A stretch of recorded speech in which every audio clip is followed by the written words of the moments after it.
Dear students, উড়ান পাঠশালায় তোমাদের স্বাগত। আমি গণেশ পাল। এসএলএসটি বাংলা ক্লাসে আমরা আজকে বেশ কতগুলো প্রশ্ন উত্তর সেশনের মধ্যে দিয়ে দেখে নেব আমাদের সিলেবাসের অনেকটা অংশকে কিভাবে কভার করা যায়। অবশ্যই প্রশ্নগুলো পরীক্ষার প্যাটার্ন অনুযায়ী এমসিকিউ মুডে থাকবে, কিন্তু আমরা দেখে নিই যে কোন কোন বিষয়ের উপর আজকে আমরা এই কোয়েশ্চেনগুলোকে করেছি। তোমরা এই টপিকগুলোর উপরে আমরা আজকে 40টা এমসিকিউ কোয়েশ্চেন সলভ করব, যে সলভ করতে করতে আমরা অবশ্যই এই বিষয়গুলোর উপর সংক্ষিপ্ত একটা আলোচনাও রাখছি। ধরো প্রাবন্ধিক রবীন্দ্রনাথ, এগুলো অবশ্যই তথ্যভিত্তিক বিষয়। প্রাবন্ধিক রবীন্দ্রনাথ, আমরা একে আলোচনা প্রাবন্ধিক প্রমথ চৌধুরী, শূদ্রক টলস্টয়। শূদ্রক কোথায় পাচ্ছি আমরা? শূদ্রক পাচ্ছি হচ্ছে অনুবাদ এবং অনুষঙ্গ। টলস্টয় কোথায় পাচ্ছি? অনুবাদ এবং অনুষঙ্গতে। নেক্সট দেখো, এখানে রেখেছি মনসামঙ্গল কাব্য, কিন্তু আমাদের সিলেবাসে মনসামঙ্গল কাব্য বলে কোনো টপিক নেই। কি আছে? শুধু কেতকা দাস ক্ষেমানন্দ। কিন্তু এই কেতকা দাস ক্ষেমানন্দ কবিটি এলেন কোথা থেকে? কোন কাব্যধারার কবি? অবশ্যই তিনি মনসামঙ্গল কাব্যের কবি। তাহলে আমরা কেতকা দাস ক্ষেমানন্দকে পড়ব, একইভাবে বাকিদেরও নাম জানবো। তাই আমি মনসামঙ্গল নাম দিয়ে রেখেছি। কোনি উপন্যাসের 2 এবং 3, বোমযাত্রীর ডায়েরি গল্পে 21শে জানুয়ারির পর থেকে শেষ পর্যন্ত, কেননা আমরা আগের ক্লাসে অবশ্যই 21শে জানুয়ারি পর্যন্ত পড়ানো এবং প্রশ্নোত্তর আলোচনা করেছি। 7 ভাই চম্পা, এই সমস্ত দাম, এই সমস্ত টেক্সটগুলো থেকে আমরা দেখে নেব যে বেশ কিছু প্রশ্ন এসএসসিতে আসার উপযুক্ত প্রশ্ন নিয়ে আমরা আজকের ক্লাসটি সম্পন্ন করব। তো চলো শুরু করা যাক। দেখো, নারায়ণ গঙ্গোপাধ্যায়, এই ব্যক্তিত্বটিকে আমরা কোন কবিতা বা কোন গল্প বা কোন নাটকের জন্য পড়ছি? নারায়ণ গঙ্গোপাধ্যায় কিন্তু স্কুল সার্ভিসের সিলেবাসে অ্যাকর্ডিং টু সাহিত্যের ইতিহাস তিনি কিন্তু পাঠ্য নন। নারায়ণ গঙ্গোপাধ্যায় কিসে পাঠ্য আছেন? নারায়ণ গঙ্গোপাধ্যায় পাঠ্য রয়েছেন আমাদের দাম গল্পের লেখক হিসাবে, দাম গল্পের গল্পকার হিসাবে। এবং নারায়ণ গঙ্গোপাধ্যায়ের যে সমস্ত রচনা রয়েছে, গল্প গ্রন্থ রয়েছে কিংবা উপন্যাস রয়েছে, সেগুলো নজর দেওয়া একটু জরুরি। কোথায় পাবো আমরা সেগুলো? ক্লাস 9 সাহিত্য সঞ্চয়ন বইয়ের শেষাংশে নারায়ণ গঙ্গোপাধ্যায় সম্পর্কে যে তথ্য দেওয়া রয়েছে, সেই তথ্যগুলো তো নিশ্চিতভাবেই আমাদের লাগবে। তাহলে নারায়ণ গঙ্গোপাধ্যায় আমরা দাম গল্প পড়ছি, তার জন্মটা আমরা অবশ্যই দেখে নেব যে কবে তিনি জন্মগ্রহণ করছেন। আচ্ছা, তো নারায়ণ গঙ্গোপাধ্যায়ের জন্ম হচ্ছে, আমরা দেখে নিচ্ছি যে 1907 হয়েছে। এবারে চলে আসি যে অপরাজিত আনন্দ। অপরাজিত আনন্দ এই উপন্যাসটি কার লেখা? অপরাজিত আনন্দ এই উপন্যাসটি হচ্ছে কার লেখা? অবশ্যই মতি নন্দী। মতি নন্দী কাকে পড়ছি আমরা? মতি নন্দী পড়ছি হচ্ছে কোনি উপন্যাসের উপন্যাসকার বা রচয়িতা, তিনি হচ্ছেন মতি নন্দী।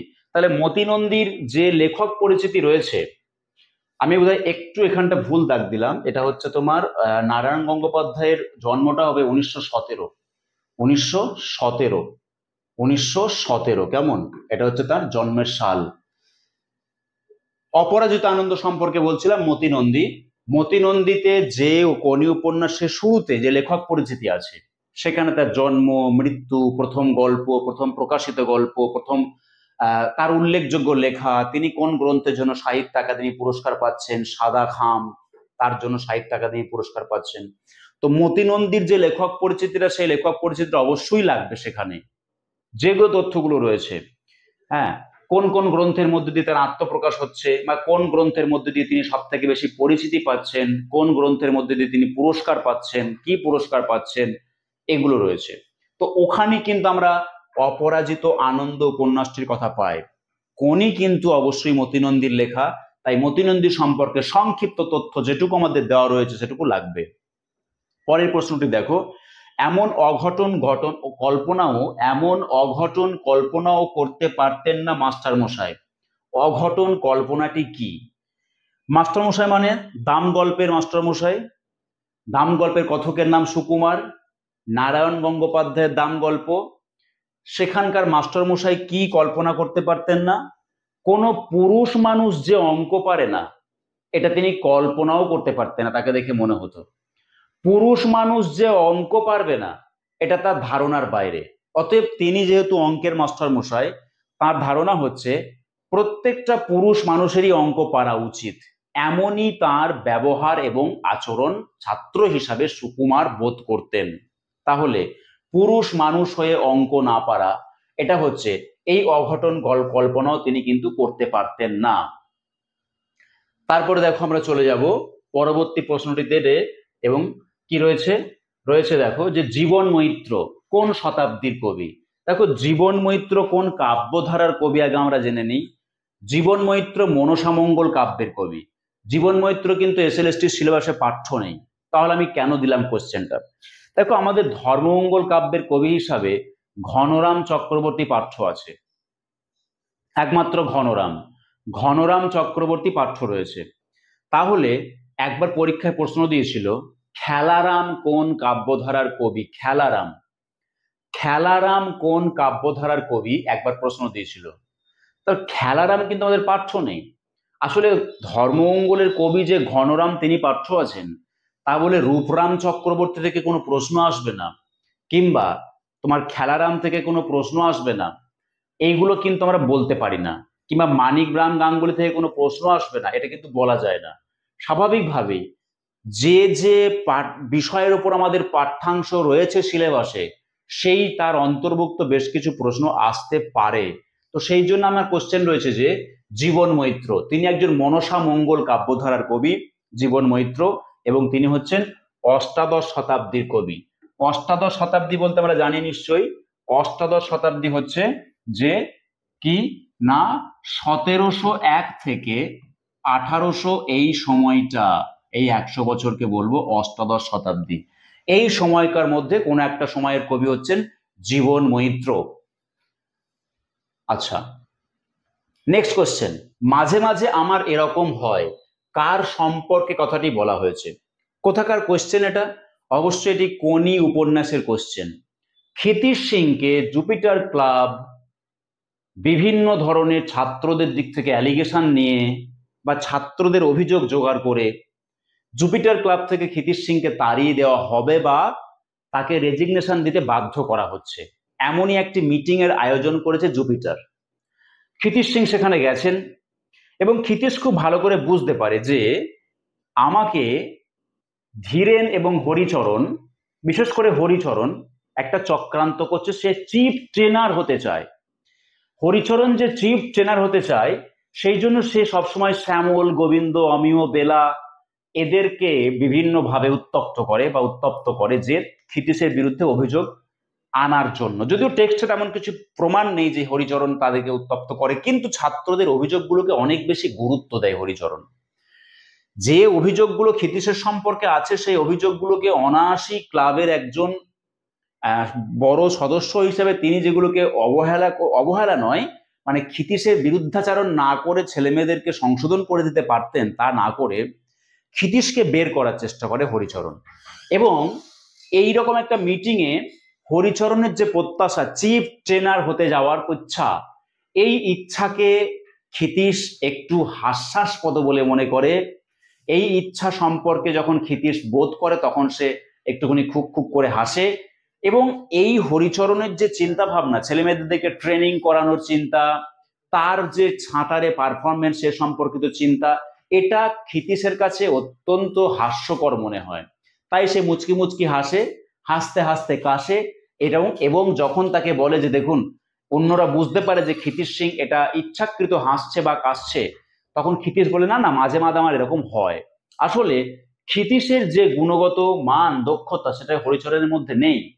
তাই সে ক্ষিতিশকে সরিয়ে দিয়ে চিফ ট্রেনার হবার স্বপ্ন দেখে। এই হাসি, এটা শুনে, এটা বুঝতে পেরে ক্ষিতিশের হাসি পায়। তাই ক্ষিতিশ হাসতে হাসতে কাশছে, মাঝে মাঝে আমার এরকম হয়। এটা উত্তরটা কি হচ্ছে? ক্ষিতিশ সিং আনসার হবে। নেক্সট কোশ্চেন দেখো, মহানন্দা উপন্যাসটি কার লেখা? এই মহানন্দা উপন্যাসটি আমরা আমাদের এই সাহিত্যের সাহিত্য সঞ্চয়নে পাঠ্য আছে এমন একজন ব্যক্তিত্ব, তিনি হচ্ছেন নারায়ণ গঙ্গোপাধ্যায়। নারায়ণ গঙ্গোপাধ্যায়ের লেখা উপন্যাস হচ্ছে মহানন্দা। তোমরা অবশ্যই এই কোশ্চেনগুলো দেখার সঙ্গে সঙ্গে উত্তর খোঁজার চেষ্টা করো যে কি হবে, এবং আমি উত্তরটা বলার অপেক্ষা করো, ততক্ষণে দেখে নাও যে উত্তরটা তোমার সঙ্গে মিলল কিনা। মহানন্দ উপন্যাসটি অবশ্যই নারায়ণ গঙ্গোপাধ্যায়ের লেখা উপন্যাস। এটি হচ্ছে নারায়ণ গঙ্গোপাধ্যায়ের, যদি আমরা টেক্সটের শেষের দিকটাতে পড়ি, বা দাম গল্পটি কিন্তু আমাদের বিভিন্ন যেহেতু ওটা স্কুল পাঠ্য সিলেবাসের অন্তর্ভুক্ত, সেই জন্য আমরা বিভিন্ন সহায়ক গ্রন্থ ওটাকে সাহায্য পাচ্ছি। সেখানেও কিন্তু নারায়ণ গঙ্গোপাধ্যায় সম্পর্কে ভিন্ন ভিন্ন আলোচনা রয়েছে বা তার সম্পর্কে ডিটেলস রয়েছে, সেখান থেকে কিন্তু আমরা দেখতে পারি। আচ্ছা, নেক্সট কোশ্চেন, 100 মিটার ফ্রি স্টাইলে টানার জন্য শ্যামলের কত সময় লাগে? দেখো, এইগুলো কিন্তু ক্ষিতীশের অভিযোগ যে শ্যামল একটা রেকর্ড হোল্ড করছে ঠিকই, কিন্তু সে আমেরিকার 12 বছরের মেয়ের যে 100 মিটার টানতে যা সময় লাগে, শ্যামলেরও তাই লাগে। ক্ষিতীশের এখানে আপত্তি। আর শ্যামলের কোথায় আপত্তি? না, তিনি ক্ষিতীশের শ্যামলের সঙ্গে আমেরিকার একটা 12 বছরের মেয়ের টাইমের তুলনা করেছে, এটা শ্যামলের প্রেস্টিজে লেগেছে।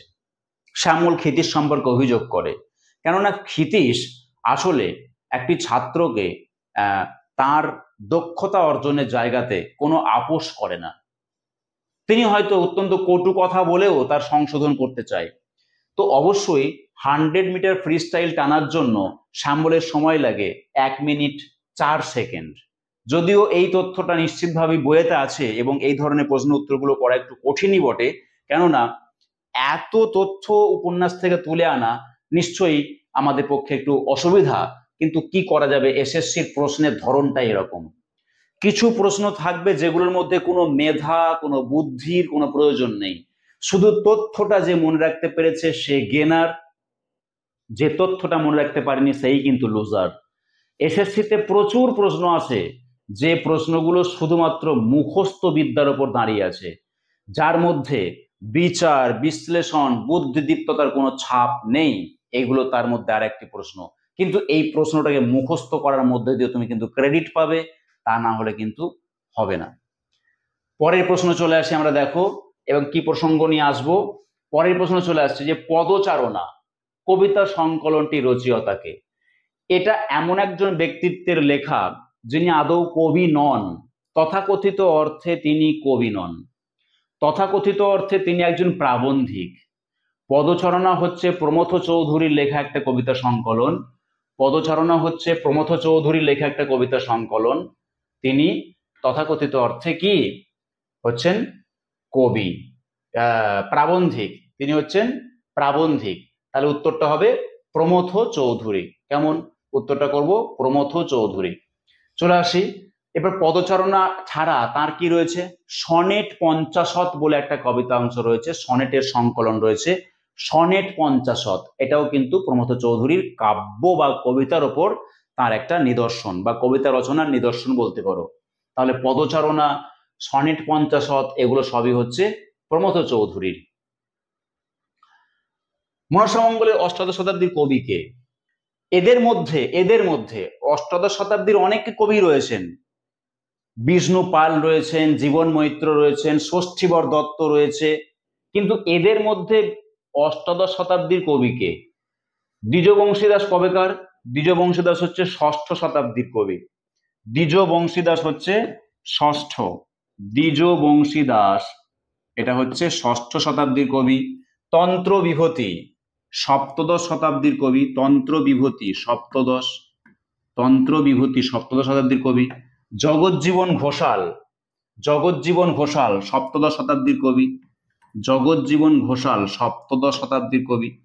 বিষ্ণু পাল হচ্ছেন 8দশ শতাব্দীর কবি। বিষ্ণু পাল হচ্ছেন 8দশ শতাব্দীর কবি। তাহলে মনসামঙ্গল কাব্যের কবিদের সময়কাল এবং কে কোন অঞ্চলের কবি এটা কিন্তু জানতে হবে।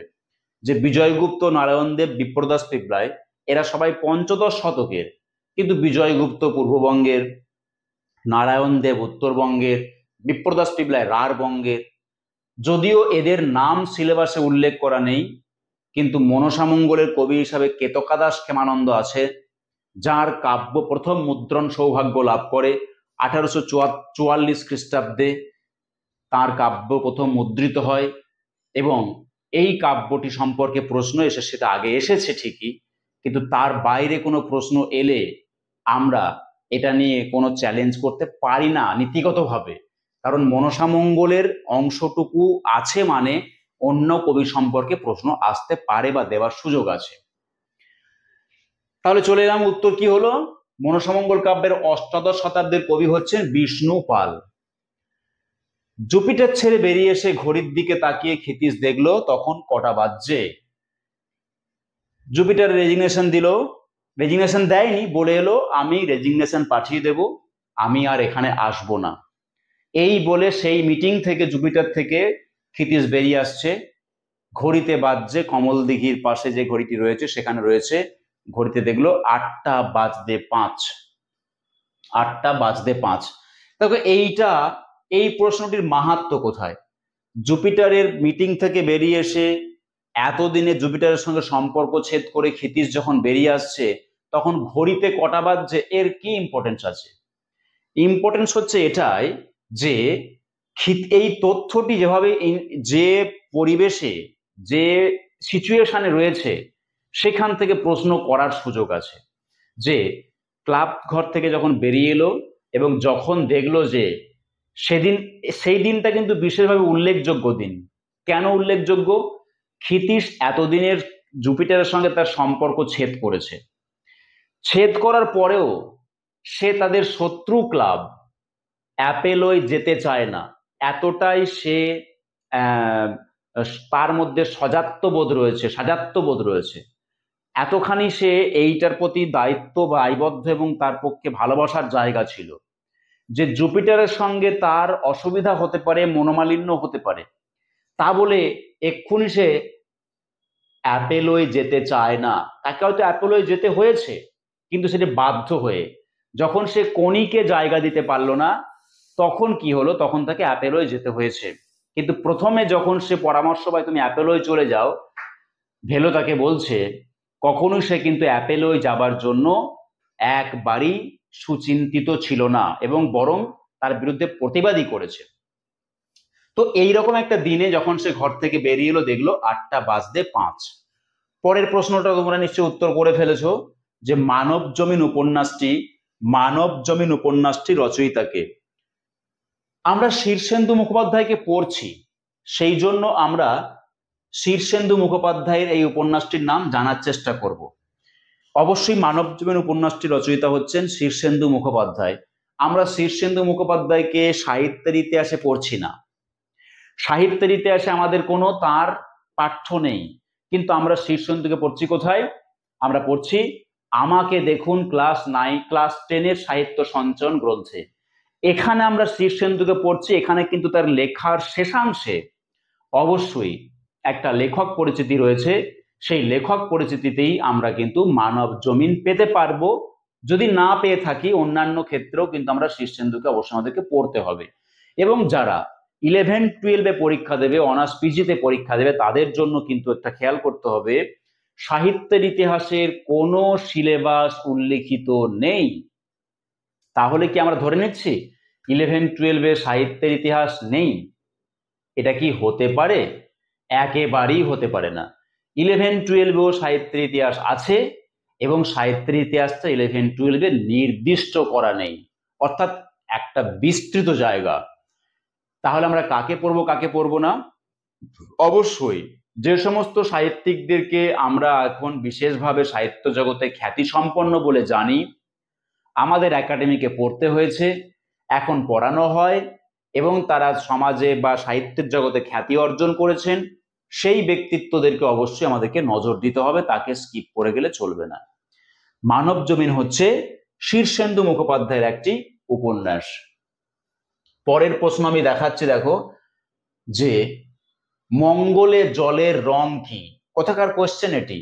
অবশ্যই এটি বোমযাত্রীর ডায়েরির, যে বলেছি 21শে জানুয়ারির পর থেকে শেষাংশটা আজকের আমাদের প্রশ্ন রয়েছে। অবশ্যই এই বোমযাত্রীর ডায়েরিতে আমরা দেখতে পাবো যে মঙ্গলের জলের রং হচ্ছে লাল। বাকিগুলো সম্পর্কে একটু বলি। মঙ্গলের জলের রং হচ্ছে লাল। কেমন? মঙ্গলে জলের রং হচ্ছে লাল। আমরা মঙ্গল গ্রহে দেখব যে বলা হচ্ছে জলের রং হচ্ছে একদম স্বচ্ছ পেয়ারার জেলির মতো, হয়েছে তো ওখানে বলা রয়েছে লাল। মঙ্গলের আকাশের রংটা কি ছিল? সবুজ। মঙ্গলের গাছপালার রং কি ছিল? নীল। মঙ্গলের গাছপালার রং নীল বলে মঙ্গল গ্রহটাকেও নীল দেখায়, যদিও সেটাকে পৃথিবীর মতোই সত্যজিৎ রায় হয়তো সচেতন ভাবে করেছেন। পৃথিবীকে যেমন নীল গ্রহ বলা হয়, মঙ্গলকেও কিন্তু তিনি নীল রঙই দিলেন তার কল্পবিজ্ঞানের গল্পে। কিন্তু জলের রংকে দিলেন লাল, এবং আর কি দিলেন? আকাশকে দিলেন কি? সবুজ। তাহলে মঙ্গলে কিন্তু জলের রং হচ্ছে লাল, হয়েছে। বাকি যে অপশনগুলো নীল বা হলুদের কোনো প্রসঙ্গ আমাদের নেই, শুধু সবুজের প্রসঙ্গ আছে। সবুজ হচ্ছে মঙ্গলের কিসের নাম? আকাশের নাম। সবুজ হচ্ছে মঙ্গলের আকাশ, এটা খেয়াল করতে হবে। নেক্সট কোশ্চেন দেখো, হে বিদেশি ফুল এই কবিতাটির অনুবাদক কে? আমাদের ক্লাস 10 সাহিত্য সঞ্চয়নে আমরা কি পড়ছি? Pablo Neruda. পাবলো নেরুদার আমরা কি কবিতা পড়ি? পাবলো নেরুদার আমরা পড়ি কি, যে কবিতাটি যেটা আমাদের অনুবাদ করেছেন আমাদের নবারুণ ভট্টাচার্য, সেই কবিতাটা কি? অসুখী একজন। এই অসুখী একজন কবি, তার কবি হিসাবে পাবলো নেরুদাকে আমরা পড়ছি। তারই একটি লেখা হচ্ছে হে বিদেশি ফুল। হে বিদেশি ফুল কবিতাটি অনুবাদক হচ্ছেন, আচ্ছা কোশ্চেনটা হচ্ছে হে বিদেশি ফুল কবিতাটির অনুবাদক কে? বেশ বেশ বেশ, হে বিদেশি ফুল কবিতাটির অনুবাদক আমরা এখানে তাহলে চলে আসি। দেখো, আচ্ছা, হে বিদেশি ফুল কবিতাটির অনুবাদক হচ্ছেন বিষ্ণু দে। এটা হচ্ছে বিষ্ণু দে, এটা তিনি অনুবাদ করেছেন। প্রমথ চৌধুরী প্রথম প্রবন্ধ কোনটি? অবশ্যই প্রমথ চৌধুরী প্রথম প্রবন্ধ হচ্ছে এগুলির কোনোটি নয়। তাহলে উত্তরটি কি হবে? প্রমথ চৌধুরী প্রথম প্রবন্ধ হচ্ছে জয়দেব। প্রমথ চৌধুরীর প্রথম প্রবন্ধ হচ্ছে জয়দেব। প্রমথ চৌধুরীর প্রথম প্রবন্ধের নাম হচ্ছে জয়দেব। কাজী এখানে যে রয়েছে তেলনুল লোকরি, বীরবলের হালখাতা, বীরবলের টিপ্পনী, এবং এগুলোর কোনোটি নয়। তাহলে এদের মধ্যে থেকে আনসার করব আমরা কি? এগুলোর কোনোটি নয়। প্রমথ চৌধুরী প্রথম প্রবন্ধের নাম তাহলে জেনে রাখলাম জয়দেব। পাগলা সাহেবের কবর এই গ্রন্থটি, দেখো আমরা একজন রচনা এবং রচয়িতার যখন আমরা নাম পড়ছি, টেক্সটের পিছন দিকে যে অংশগুলো রয়েছে সেখানে যেগুলো আছে সেগুলোকে অবশ্যই পড়তে হবে। শীর্ষেন্দু মুখোপাধ্যায়ের একটা উপন্যাসের নাম হচ্ছে পাগলা সাহেবের কবর। শীর্ষেন্দু মুখোপাধ্যায়ের একটি গ্রন্থের নাম হচ্ছে পাগলা সাহেবের কবর। পরের অংশে চলে আসি আমরা। দেখো, বাইশা কত সালে প্রকাশিত হয়? বাইশা জিনিসটা কি? 22 জন কবির মনসামঙ্গল কাব্যের একটা সংকলনকে বাইশা বলা হয়, আমরা জানি। 22 জন কবির মনসামঙ্গলের কাব্যের একটা সংকলনকে বাইশা বলা হয়। এই বাইশা প্রথম প্রকাশিত হয় 1954 সালে। সাহিত্যের ইতিহাসের মনসামঙ্গল কাব্যের মধ্যে যে আমাদের পাঠ্য রয়েছে কেতকাদাস ক্ষেমানন্দ, তাই মনসামঙ্গল কাব্যে বেসিক কিছু কোশ্চেন নিয়ে আলোচনা করা হচ্ছে। অবশ্যই বাইশা হচ্ছে 1954 সালে প্রকাশিত হয়েছিল। বৈতালিক উপন্যাসটির কার লেখা? আজকে আমরা আমাদের সিলেবাসের যে প্রথম পেজে যাদেরকে আমরা উল্লেখ করেছিলাম, অবশ্যই সেইটুকুর মধ্যে থেকে এই কোশ্চেনগুলো রয়েছে। বৈতালিক উপন্যাসটি হচ্ছে নারায়ণ গঙ্গোপাধ্যায়ের লেখা একটি উপন্যাস, এটা হচ্ছে বৈতালিক। মানসিংহের পদবী কি? মানসিংহ, এই কোশ্চেনটা কোথা থেকে এলো? মানসিংহ এবং প্রতাপাদিত্যের যুদ্ধ ক্লাস 9 সাহিত্য সম্ভারে, 10 সাহিত্য সম্ভারে আমরা পাবো। মানসিংহ এবং প্রতাপাদিত্যের যুদ্ধ রায়গুণাকর ভারতচন্দ্রের লেখা। সেখানে আমরা দেখতে পাই যে মানসিংহের পদবী হচ্ছে রায়, হয়েছে। মানসিংহ হচ্ছে আকবরের সেনাপতি। আচ্ছা, নেক্সট কোশ্চেন, ক্ষিতীশ বড় ফালতু কথা বলে। ক্ষিতীশ বড় ফালতু কথা বলে, এটি কার উক্তি? এটি হচ্ছে কার্তিক সাহার উক্তি। আমরা কোন উপন্যাসে যখন ওই মিটিংটা চলছে এবং ক্ষিতীশ সেখানে যে যে যুক্তিগুলো নিয়ে আসছে, জুপিটারের অনেকেরই চিন্তা হচ্ছে যে ক্ষিতীশকে সত্যি আমরা যুক্তিতে হারিয়ে বার করতে পারবো কিনা। কারণ ক্ষিতীশ যে দৃঢ় যুক্তি দেয়, সেই যুক্তির সঙ্গে বাকিদের পেরে ওঠা একটু মুশকিল। তাই এই যুক্তি এবং পরযুক্তি বা প্রতিযুক্তির মধ্যে চলেছে। কার্তিক সাহা একটা কথা বলে বসছে, ক্ষিতীশ বড় ফালতু কথা বলে। নেক্সট কোশ্চেন দেখো কি রয়েছে। পাশে দাঁড়িয়ে থাকা ছেলেরা বিষয়ে চোখ কপালে তুলল, কোন রচনার অংশ? অবশ্যই এরকম লাইন তুলে কোশ্চেন আসবে। তোমরা যারা প্রথমবার পরীক্ষা দিচ্ছ, এসএলএসটি পরীক্ষা সম্পর্কে ধারণা নেই, তাদের বলি টেক্সটগুলো কিন্তু ভীষণভাবে সাবধান। এই টেক্সটগুলো থেকে লাইন তুলে প্রশ্ন আসবে এবং একই ধরনের কিছু লাইন যদি অন্য জায়গায় থাকে আমরা ভুল করতে পারি। এটা হচ্ছে দাম গল্পের লাইন, এটা হচ্ছে দাম গল্পের লাইন। কোথায় আছে প্রসঙ্গটি? এটা রয়েছে যে যখন কথক, দাম গল্পের কথক সুকুমার বাংলাদেশের কোন একটি কলেজে তিনি যখন বক্তৃতা দিতে গেছেন, এই বক্তৃতা দেবার সময়তে তিনি যখন বলছেন যে আজকে তো একটু শরীরটা খারাপ ছিল তাই তেমন বলতে পারলাম না, মানে এত ভালো বলেছেন বা ওইখানকার দর্শকদের এত ভালো লেগেছে, তারপরেও সুকুমার বলছে আজকে ঠিক ভালো বলা হলো না। তখন তার চারপাশে ঘিরে থাকা যে ছেলেরা, অফিসে যখন তিনি এসে বিশ্রাম করবেন সুকুমার, তার চারপাশে ঘিরে থাকা ছেলেরা বলছে, এটা শুনে চোখ কপালে তুলছে। তার মানে এই বক্তা সত্যি শরীর সুস্থ থাকলে কি না কি আরো বলতে পারতেন। এটাই যা বললেন এটা তো খুব ব্যাপক লাগলো। তাহলে তিনি বলছেন এটা কিছুই বলতে পারেননি। তাহলে এই বক্তা যদি সত্যিই সঠিকটা বা তার সেরাটা দিতেন, তাহলে তো এখানে একটা মানে বিপ্লব কিছু হয়ে যেত, বৈপ্লবিক কিছু একটা হয়ে যেত। এরকম একটা আশ্চর্যজনক পরিস্থিতিতে দাঁড়িয়ে দাম গল্পে আমরা দেখতে পাচ্ছি তার পাশে দাঁড়িয়ে থাকা ছেলেরা চোখ কপালে তুলল। নেক্সট কোশ্চেন, পথের সঞ্চয় প্রবন্ধটি কবে প্রকাশিত হয়? 1939। পথের সঞ্চয় হচ্ছে 1939। কার লেখা প্রবন্ধটি? আমাদের খেয়াল করতে হবে পথের সঞ্চয় প্রবন্ধটি কার লেখা। প্রকাশ কালটি নয় বলে দিয়ে চলে গেলাম। পথের সঞ্চয় এই প্রবন্ধটি হচ্ছে কার লেখা? রবীন্দ্রনাথ ঠাকুরের লেখা পথের সঞ্চয়। আচ্ছা আচ্ছা, এই পথের সঞ্চয় থেকে আমরা কি পড়ছি? অবশ্যই দেখো যাত্রা বলে একটা প্রবন্ধ আমরা পাবো, সেটা কিন্তু এই পথের সঞ্চয় থেকেই নেওয়া হয়েছে। পার্থিব উপন্যাসটি কার লেখা? নিশ্চিতভাবে শীর্ষেন্দু মুখোপাধ্যায়। তাহলে পার্থিব পেলাম, মানব জামুন পেলাম, পাগলা সাহেবের কবর পেলাম। এভাবেই কিন্তু শীর্ষেন্দুর গ্রন্থগুলো কিন্তু আমাদের একটু একটু করে নামও কিন্তু মুখস্থ হয়ে যাবে। পরের প্রশ্ন, মঙ্গলের রং কি? আমি প্রসঙ্গত আগেই বললাম যে মঙ্গলের যেহেতু গাছের রং নীল, তাই মঙ্গল গ্রহটার রঙও কিন্তু নীল। মঙ্গলে যেহেতু গাছের রং নীল, তাই মঙ্গল গ্রহটার রঙও কিন্তু নীল। পরের প্রশ্ন চলে আসি। অবশ্যই প্রশ্ন দেখার সঙ্গে সঙ্গে তোমরা উত্তরগুলোকে নিজেরা চেষ্টা করো যে কি হতে পারে এই চারটা অপশনের মধ্যে, এবং আমি যেটা বলছি তার সঙ্গে তা মিলছে কি না। কি কোশ্চেন? সাপের মাথায় মণি।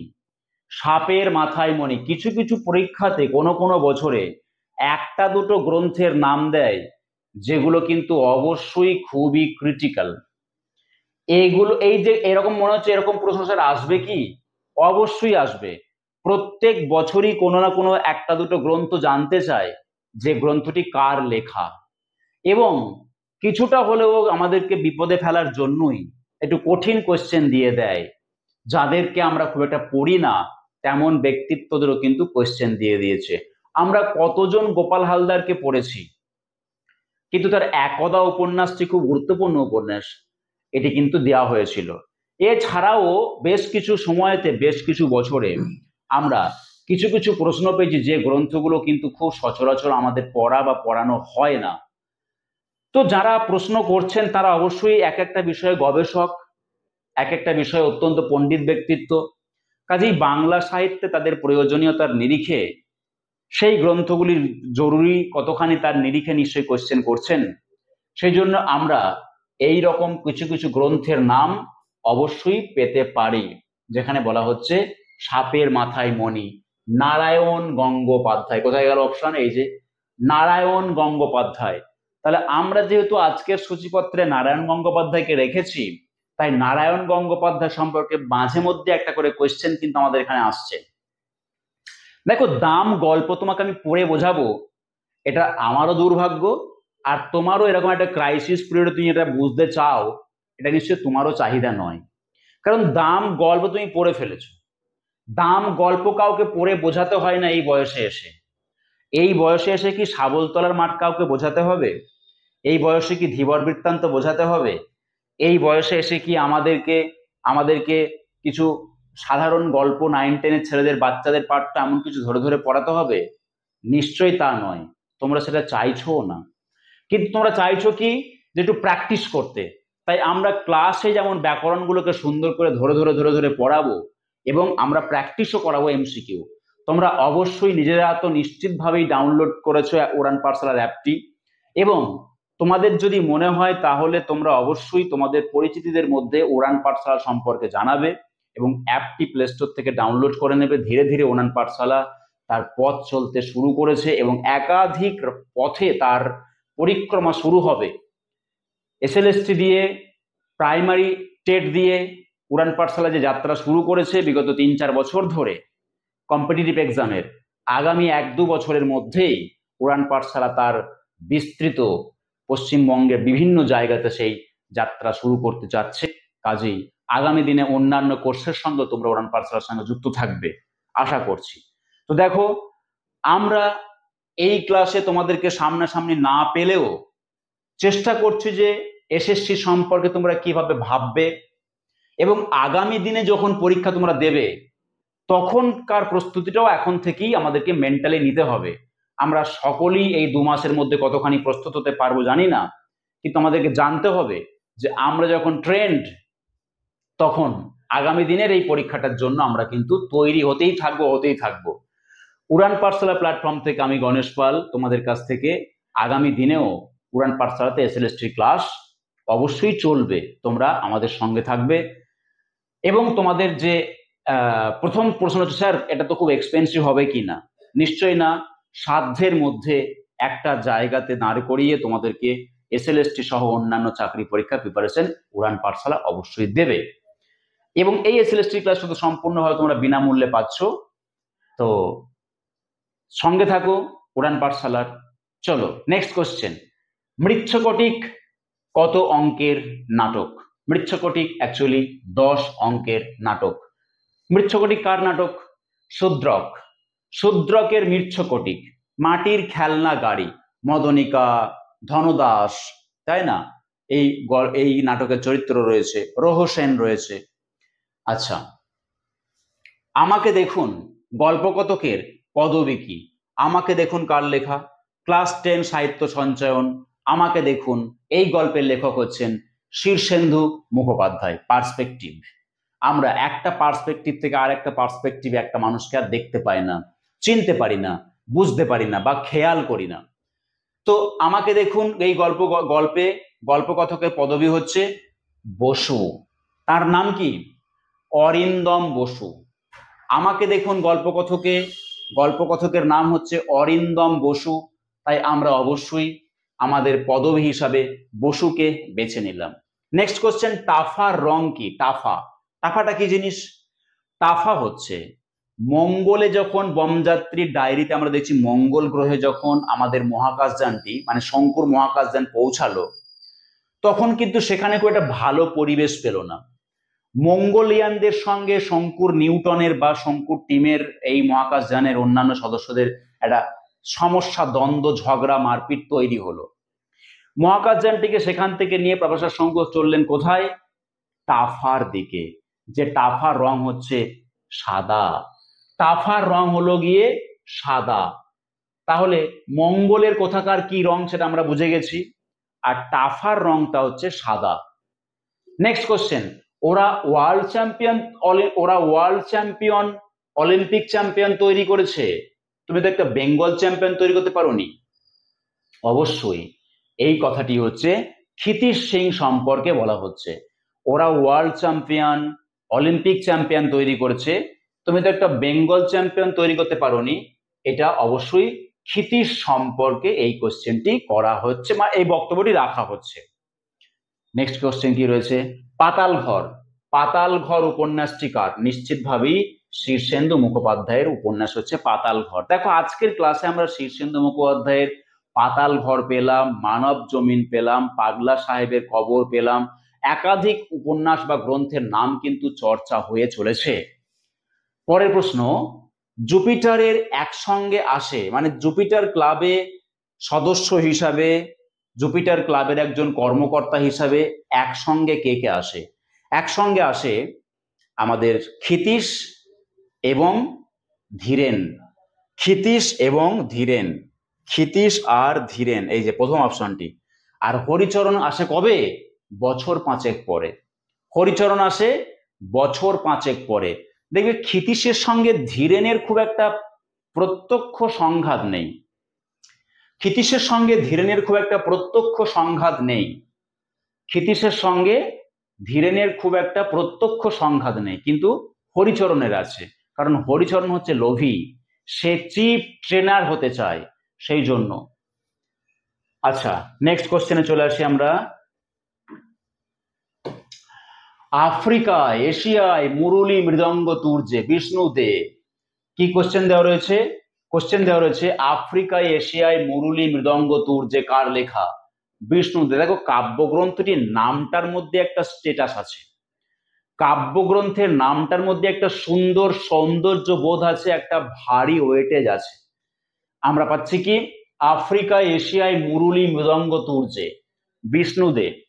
নেক্সট কোশ্চেন দেখো, এটা খুব আক্ষেপের বিষয়, বিষয়টা কি? এটা খুব, আচ্ছা এখানে অপশন নেই, এটা খুব আক্ষেপের বিষয়। বিষয়টা হচ্ছে এটা খুব আক্ষেপের বিষয়। বিষয়টা কি দেখতে পাচ্ছি আমি, এই কোশ্চেনটার উত্তর পরবর্তী কিছুক্ষণ পরে আলোচনা করে দিচ্ছি, যেহেতু এটা অপশন নেই। পরের প্রশ্নটা আসছে আমরা, দেখো ভেঙেছ দুয়ার এসেছ জ্যোতির্ময় গানটি কোন নাটকে ব্যবহৃত হয়েছে? এই গানটি গুরু নাটকে দর্ভক দলের গান হিসেবে ব্যবহৃত হয়েছে। ক্লাস 11-এ এতদিন পর্যন্ত, এই গত বছর পর্যন্ত কিন্তু গুরু নাটকটি পাঠ্য ছিল, বিগত কয়েক বছর ধরে অচলায়তন নাটকের যে নাট্যরূপ গুরু, সেটি পাঠ্য ছিল। তো এই নাটকে কিন্তু এই গানটি ব্যবহৃত হয়েছে, তাহলে আমাদের কি উত্তর করতে হবে? অচলায়তন। অচলায়তন এটাকে ব্যবহার করতে হবে, মানে অচলায়তনে এই গানটি ব্যবহৃত হয়েছে, উত্তর করতে হবে অচলায়তন। বা যদি আমরা কখনো গুরু পাই তাহলেও কিন্তু হতে পারে, অচলায়তন আর গুরু এটা একই সঙ্গে থাকবে না অপশন, আইদার অচলায়তন থাকবে অর গুরু থাকবে। আচ্ছা দেখো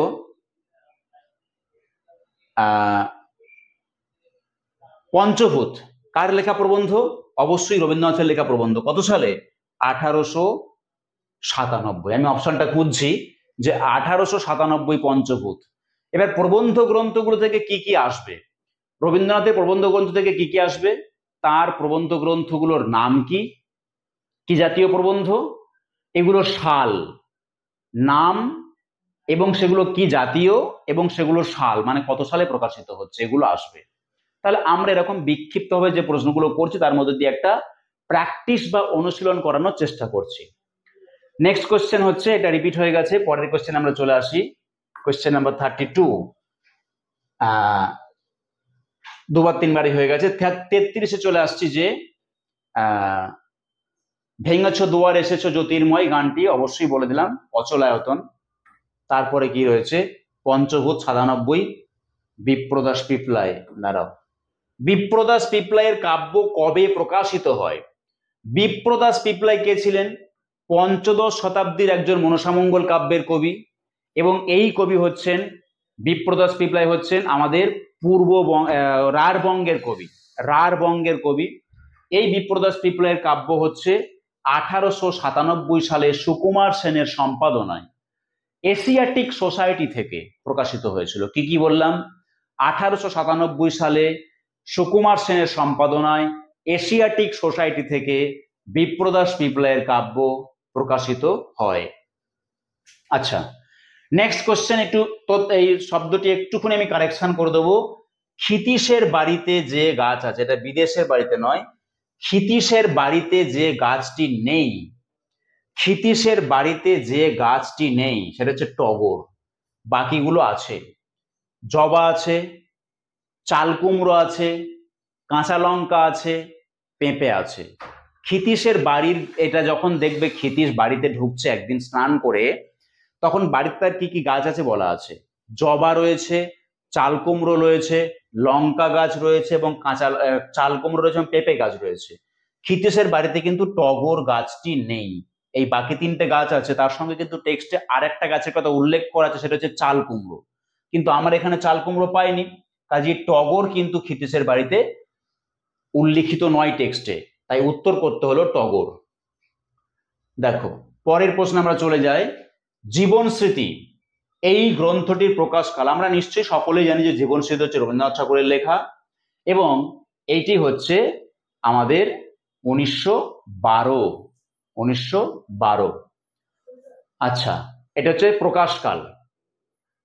আমার মাথা তখনই ওর পায়ে নেমে এলো, এখানে কার কথা বলা হচ্ছে? দাম গল্পের কথক সুকুমার। দাম গল্পের কথক সুকুমার, যেখানে তিনি বলছেন যে খুব ভালো বলেছো সুকুমার, আমি খুব ভালো লেগেছে, খুব আনন্দ পেয়েছি, খুব ভালো, তুমি আমাকে নিয়ে খুব ভালো গল্পও লিখেছিলে। এই যে কথাগুলো বলছে বক্তব্যের শেষে, তখন কিন্তু তিনি সুকুমার মনে করছে যে মাস্টারমশাই যখন আমাকে এত প্রশংসা করছেন, আসলে তার বয়স হয়েছে বলে আমি কিন্তু আসলে মাস্টারমশাইয়ের থেকে ওপরে পৌঁছাতে পারিনি। তো সেই সিচুয়েশনে, সেই পরিস্থিতিতে মাস্টারমশাইয়ের পায়ের কাছে সুকুমারের মাথা নেমে এলো। তাহলে কোশ্চেনটা কি, কার পায়ে কথা বলা হচ্ছে? উত্তরটা হচ্ছে মাস্টারমশাই। কোন টেক্সট?